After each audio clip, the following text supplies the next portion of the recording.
What's up, everybody? Welcome back to episode 9 of Newt News. I'm here again with Andrew and Gravy, and we're going to be breaking down the World Baseball Classic. We've got a really fun episode coming up.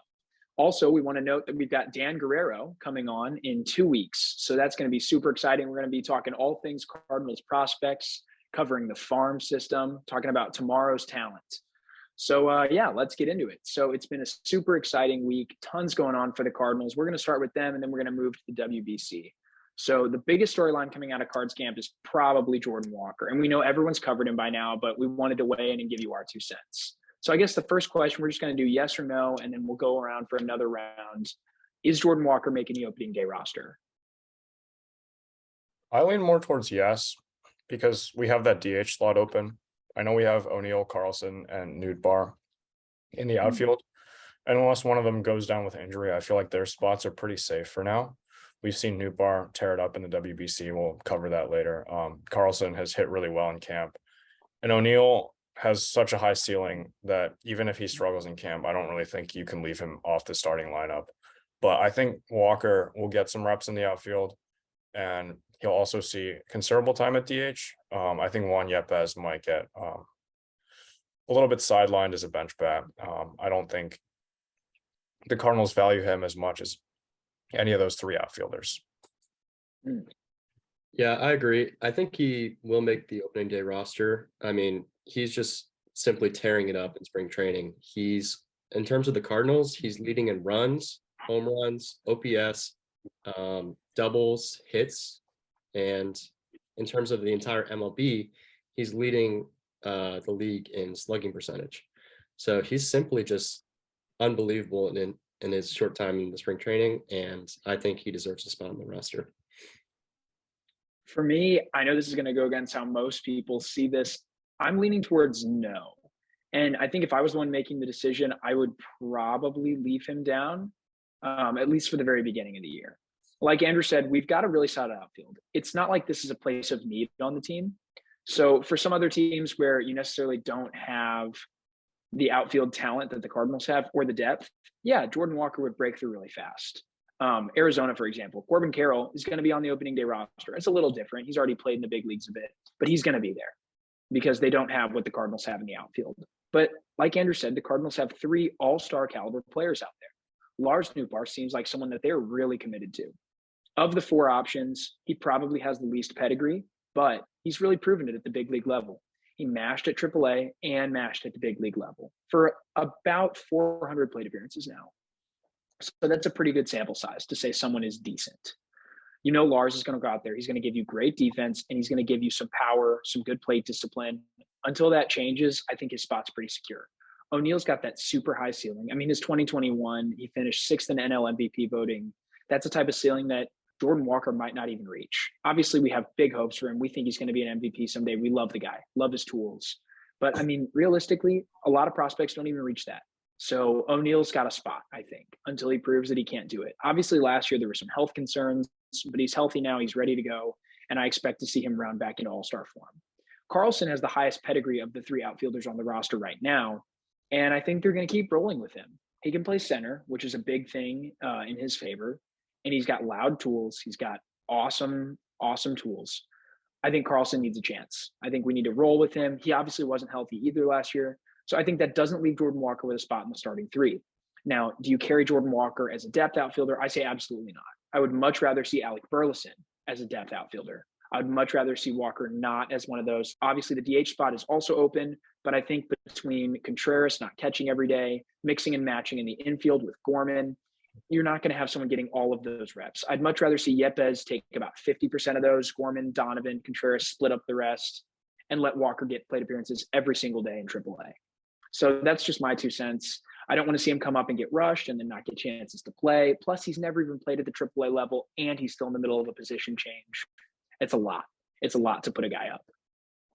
Yeah, and I think in terms of last year when the Cardinals traded Harrison Bader, they proved that they have a lot of faith in Carlson, and they saw him as our future center fielder. They didn't trade for Juan Soto, so they have a lot of faith in Carlson, and I do too. And I think he can prove himself again this year and become like a big factor. Yeah, I love that. I totally agree with that. The Cardinals have time and again chosen Carlson over other options. I think the Soto talks with Carlson gave people a bad taste in their mouth. I don't think that's exactly how it went either. I don't think the Cardinals said, "Oh yeah, we will not acquire Juan Soto because we need to hold on to Carlson." It was probably a lot more complicated than that, but that's the story that leaked to the public. And so that gave people a really bad impression, bad taste in their mouth regarding Carlson, which really not fair. I mean, go back and look at his rookie season. He had a great year. And I anticipate that he will take some big steps forward and be a really solid player this year. So I think it's fine. And I think the Cardinals are also going to be interested in getting that extra year of service time. Even though there are safeguards in place to prevent that, I still think that year of service time is worth it. And then as we look at spring training, someone who's been sharing the spotlight with Walker a lot is Masyn Winn. So I saw a poll the other day on Cardinals Stats and Facts on Twitter. Great work over there. But they asked whether Masyn Winn would make the opening day roster. Just a yes or no question. And over 70% of people thought he deserved a spot. I am of the same opinion with Winn as I am with Walker. I think we have a really crowded infield picture. I think offensively, this team is great. Defensively, up the middle, this team is strong. Winn is not on my opening day roster. Nothing on him. He's had a great spring. He's really adjusted to big league pitching much faster than people anticipated. But again, for me, he's going to start in AAA. What do you guys think?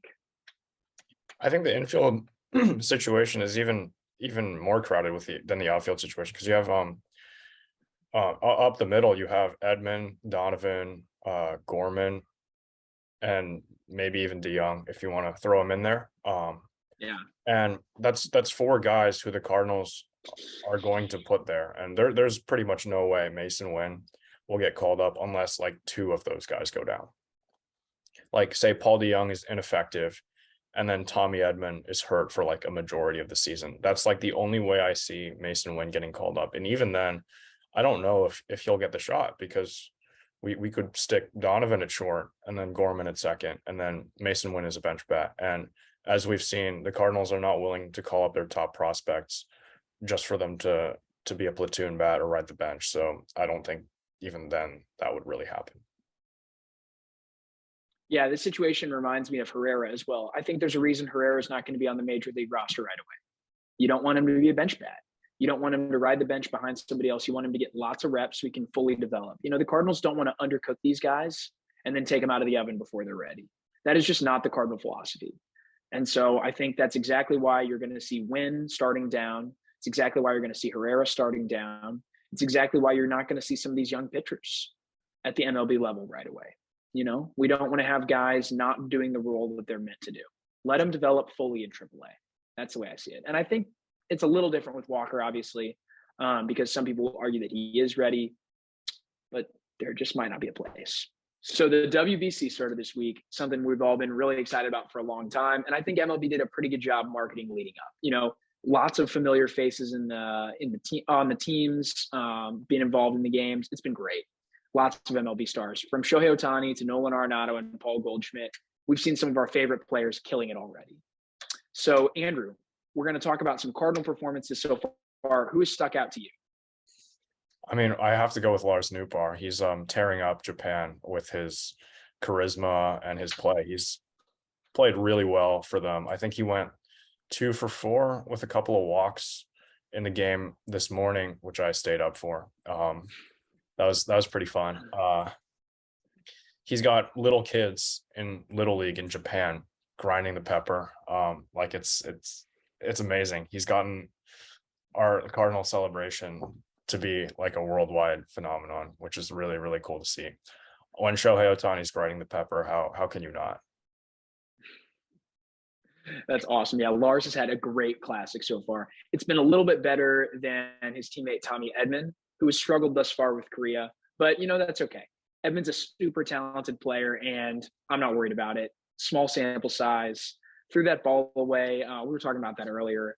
But as Andrew pointed out before the show, you know, an all-star caliber first baseman like Paul Goldschmidt probably makes that play anyway. So nothing to worry about. Edman's going to be all right. Gravy, has anyone stuck out to you in particular?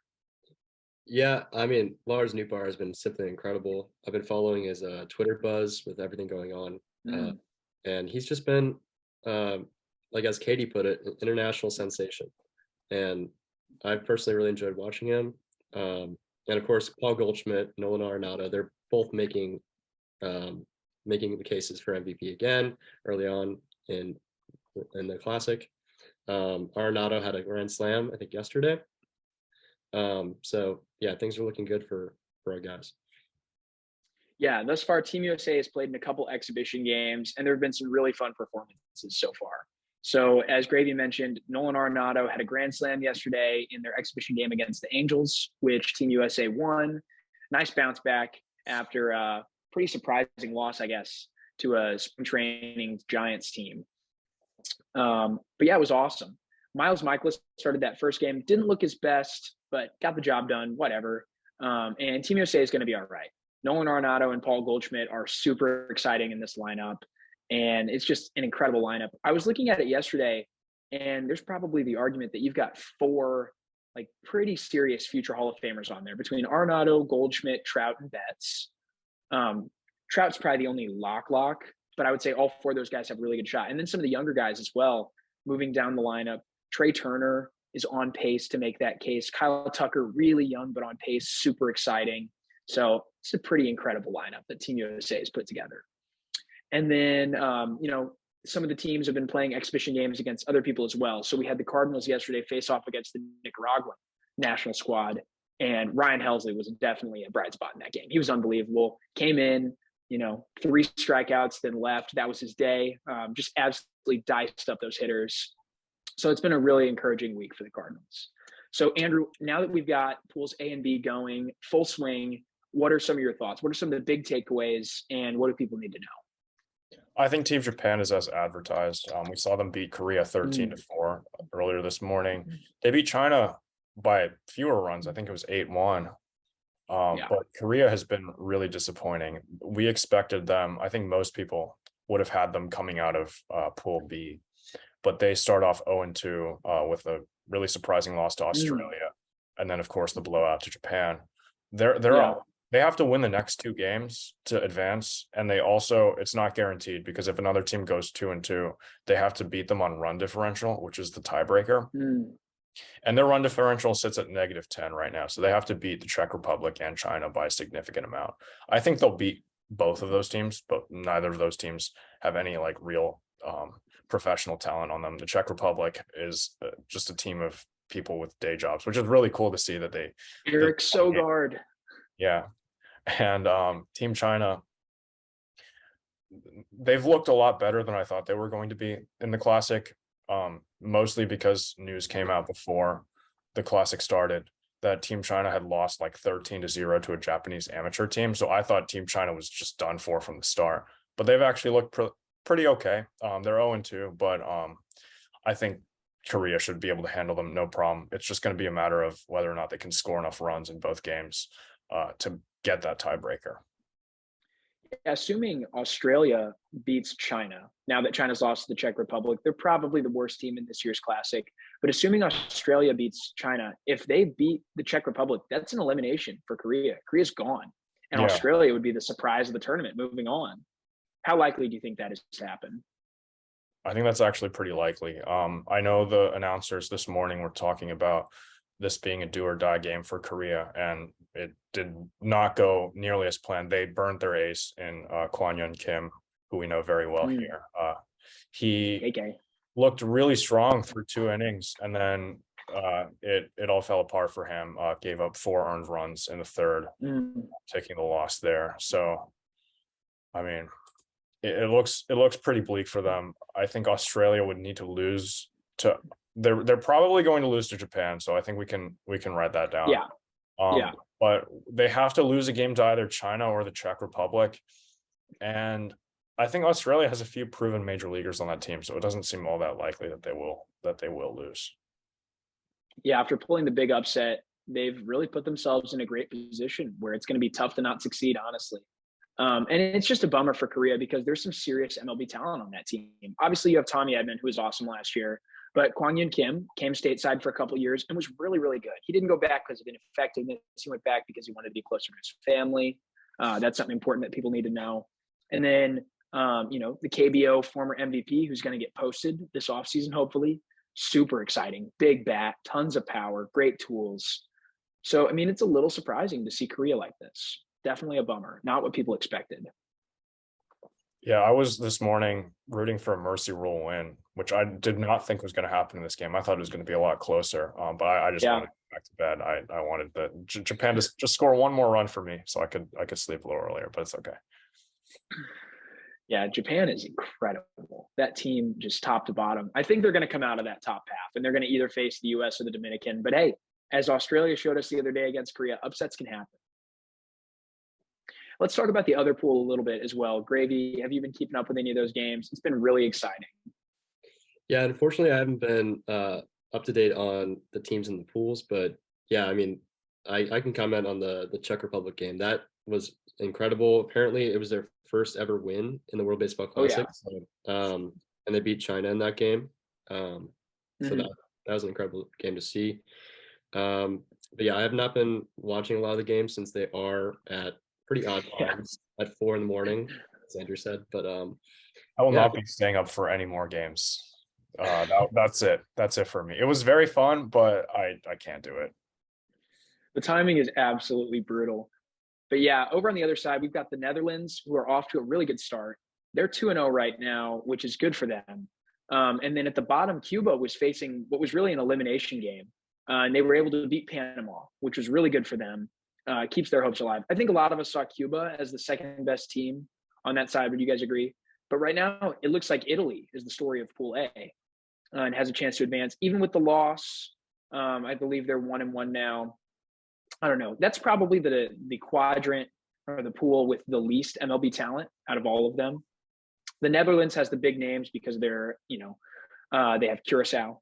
So they've got Xander Bogaerts and some of those big names from that area.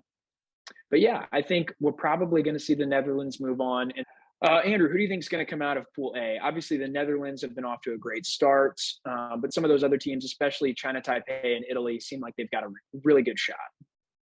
Yeah, I think it's going to be a pretty close matchup between those last few teams. I think Panama also won a game. Did they beat China Taipei? They do have a win. I think everyone has at least one win now. Yeah, so it's going to be a real coin toss to figure out who comes out of there. I'm not that familiar with those 4 teams in particular. I think the Netherlands will make it out. They have like Xander Bogaerts and those big names. But I think Italy is a pretty interesting story. It would be fun to see them make it out of that group. Panama, I believe, has not had a very good World Baseball Classic history, even though they have the greatest closer of all time. Correct. Yeah. So that'll be an interesting story to watch. China Taipei has their own league. I think they're one of the top 5 leagues in the world. So they should have some pretty good talent on that squad as well. Cuba is the wild card because they have really underperformed. I think they're 1-2 now. And they would have to score. They scored a lot against Panama, which is good for their tiebreaker status, but they would have to, I think they would only be able to advance to the next round on a tiebreaker. So they've got to win out, it seems. Yeah. Yeah. I mean, Cuba is one that I think a lot of people thought had more talent coming in than some of the other teams. The other teams just don't have a lot of depth. Like Italy has a couple major leaguers, actually. You've got Vinny Pasquantino, the Italian nightmare, one of my favorite players, already one of MLB's best young hitters. So he's really exciting, the Pasquatch. And then our boy, Andre Palante, is on Italy. Rooting for him. He had a great outing the other day, looked really, really good. So hoping to see him pitch a little farther. It'd be really fun to see Italy make it out and see Palante pitch in some big situations. He's probably their best pitcher right now. But yeah, Cuba has the National Series. So that's kind of their own league. And it's produced some big time talent, including Jose Abreu recently. And then Cuba's got some big White Sox names as well with Luis Robert and Yohan Moncada.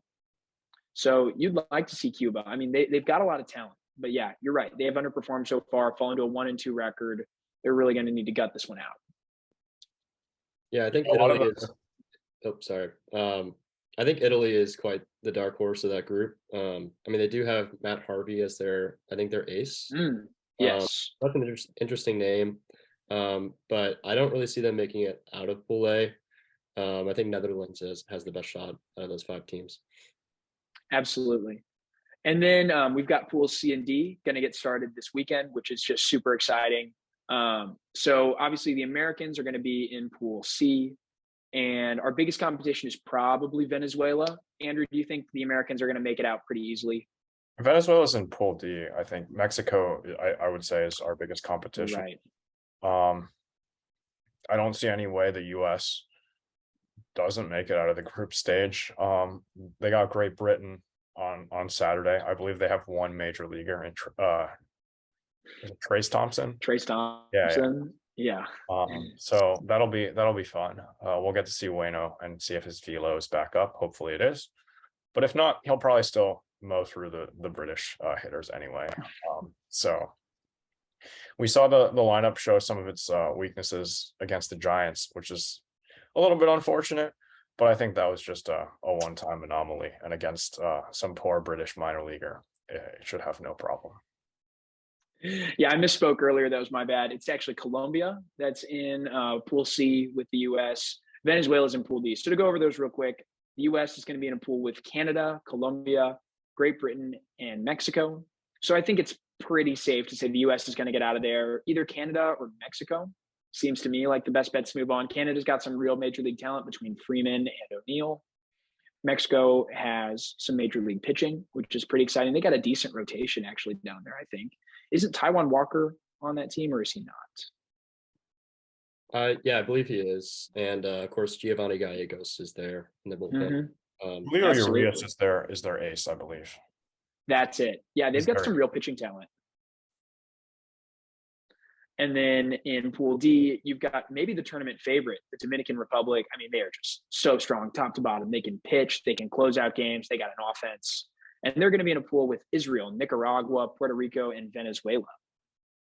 I feel bad for Israel and Nicaragua, because Pool D has been called the pool of death, because you got the DR, Puerto Rico, and Venezuela. All three of them, I think, are in the top 8 to win the Classic in betting odds. Pretty easily, yeah. And one of them is not going to make it out of the group stage, which is pretty shocking. If one of those teams was in Pool A, they would make it. I think you can pretty confidently say that, yeah. I think that the Dominican Republic is a safe bet to move on. Sandy Alcantara is going to be the ace of that team. He's just unbelievable. We've talked about him on the show before. And I mean, that team is just so deep. That team is unbelievable. They probably have the second best offense and the best pitching staff. Just behind the U.S. offensively, you're not going to beat Goldie, Arenado, Trout, Betts. That's unmatched. But the Dominican pitching could make up for it. It puts them in a tier of 3 elite teams, I would say, with the U.S. and Japan. I think those are the heavy favorites that you have to look for. But the thing that I'm afraid of is the seeding. So the way it works is Pool A and Pool B will match up, and then Pool C and Pool D will match up, and the first seed of one of the pools will play the second seed of the other pool. So yes, if the U.S., regardless of where the U.S. finishes, 1 or 2, they will play one of those 2 in Pool C. And while the DR is very intimidating, I think I am most afraid of Puerto Rico, because your game 1 starter, I believe the way the schedule works is your game 1 starter is scheduled to pitch the quarterfinal as well. Shohei Ohtani for Japan is pitched against China, and he's slated to pitch the quarterfinal. So if we match up against Puerto Rico with Adam Wainwright, it could get ugly real quick, because as we know, their manager, Yadier Molina, will that hitters meeting will just be like, yeah, I know what pitch is coming, and I can tell you. So yeah, that's definitely something to keep an eye on. I think the U.S. may also try to mix the rotation up a little bit, because I mean, they carry more than 5 pitchers. Also, it's nice the impact of starters is minimized in this Classic, because you're not going to have anybody going 5 innings. So even if Wayno's there, he might only go 1 or 2 innings. It'll be interesting to see how he does against Great Britain tomorrow, though. Hoping to see the velocity tick up to 87 or 88. Please give us that. Yeah. Yeah, all things considered, it's going to be a super exciting Classic. We can't wait to watch the next round of games. You guys give me just one word, nothing else, no analysis yet.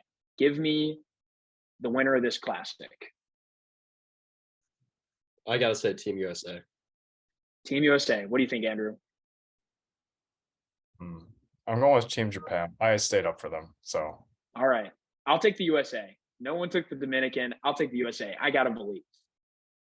I think it's going to be a great. Don't know how the U.S. I don't know how the U.S. wins with the rotation of like Wainwright, Michaelis, Merrill Kelly, and like Lance Lynn. I don't see it. Team Japan has 3 legitimate aces. Ohtani, of course. Yu Darvish didn't look great yesterday, but we know what he can do. And the young kid Roki Sasaki, who can throw like 103. He'll be coming to MLB real soon, and I'll be really excited to see what he can do in MLB. He's amazing. But yeah, the Japanese hitters, they feasted on Kwon Yun Kim, who I think would have, if he was American, would have probably made the team. They scored a lot of runs off of him, so I'm a little bit scared of the U.S. pitching, and that's not even taking into account Munetaka Murakami, the Japanese League MVP, who hit like 55 home runs last year. He looks completely lost at the plate right now. He's going through a major slump, and if he figures it out, he'll be really dangerous. Yeah, I don't know. I just think that American lineup is too deep and too strong. They got shut down by Anthony DeSclafani. I don't know. Yeah, if I had to pick a runner-up, though, I mean, the Dominican Republic lineup is just ridiculous. They have Rafael Devers, Wander Franco, Machado. I mean, it's just absurd, and I think that they'll definitely make it pretty far in this classic tournament. Japan has a huge advantage being on the other side of the bracket because the U.S. and the Dominican are on a crash course for one another, and so taking Japan is definitely the safe play here because they're not going to have to face one of those teams until the final, whereas the U.S. will have to beat both those teams to win in all likelihood, and the Dominican is going to face the same uphill battle. So yeah, I don't know. It's a real shame the way this bracket worked out because I think you do have the 2 arguably strongest teams on one side with Japan on the other side. And then after that, you've still got Venezuela, Puerto Rico. You've got some of these strongest teams all in the same spot. It's going to be an absolute gauntlet to then reach Japan in the finals. So yeah, I think Japan's route to the finals is going to be pretty easy in comparison, to be honest, but we'll just have to see. I think we have a pretty clear consensus on who makes it out of A, B, and C, but who is making it out of D? I'm leaning towards Dominican and Venezuela. I think Venezuela is a little stronger than Puerto Rico, and I would love to see Puerto Rico move on because Yadi's our guy.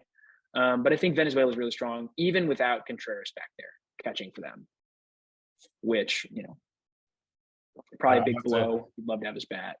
Yeah, I have to agree with that. I think Puerto Rico just looks a slight bit weaker than Venezuela, but of course it's baseball. Anything can happen in 4 games. So absolutely, we'll have to see. For sure. And then one final tidbit about the World Baseball Classic. MLB released the complete roster, so not just MLB guys, but organization-wide, how many are on each team. And the Cardinals led the way. They had 20 players selected to initial rosters, which is super exciting. They had 2 actually drop off the roster, including Ivan Herrera, who was the more high-profile of the 2 names, for whatever reasons to stay back in camp. And the U.S. had a manager in Yadier Molina, who's not really a Cardinal anymore, but come on, he's a Cardinal. And then they also had Contreras deny an invitation. So, I mean, the Cardinals had like 22, 23 guys with chance to play in the Classic. So that led the way. Nobody else had more than 16. So, I mean, that's pretty exciting. That's that depth we've been talking about, though. And that's why I think the Cardinals are really going to excel. I think the World Baseball Classic is a great chance to watch that depth on display. And I think it's going to show. Cardinals have tons of talent all throughout the organization. It's going to be a great year and a great Classic. Yeah, all 7 of the Cardinal All-Stars, they're all playing in the World Baseball Classic this year, aren't they? Who knows? If anyone can do it in baseball, if there's any team that could have that many All-Stars, I think it's the Cardinals. I don't think a lot of teams have that same amount of depth. Thanks again, everybody, for tuning into this episode, the special World Baseball Classic themed episode of the Noot News podcast, episode 9. It's been great. It's been a ton of fun. We wanted to remind you guys that coming up, we're going to have Dan Guerrero on the podcast. Like we said earlier, big prospect guy, knows all about the card system. It's going to be super fun to talk to him.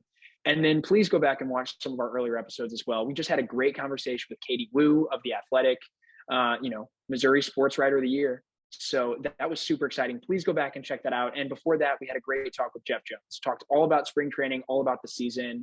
And remember, we'd love to answer your questions. So please leave them below in the comments, whether it's on Twitter or YouTube or TikTok, whatever. We would love to bring those comments and questions to Dan Guerrero for our conversation coming up. All right, leave us a like, subscribe, do everything you can for us. And also, we wanted to note that listener support is now enabled on Anchor and Spotify. So if you guys love what you see, please check it out. It helps us keep the show going. So thank you so much, everybody. Hope you have a great day.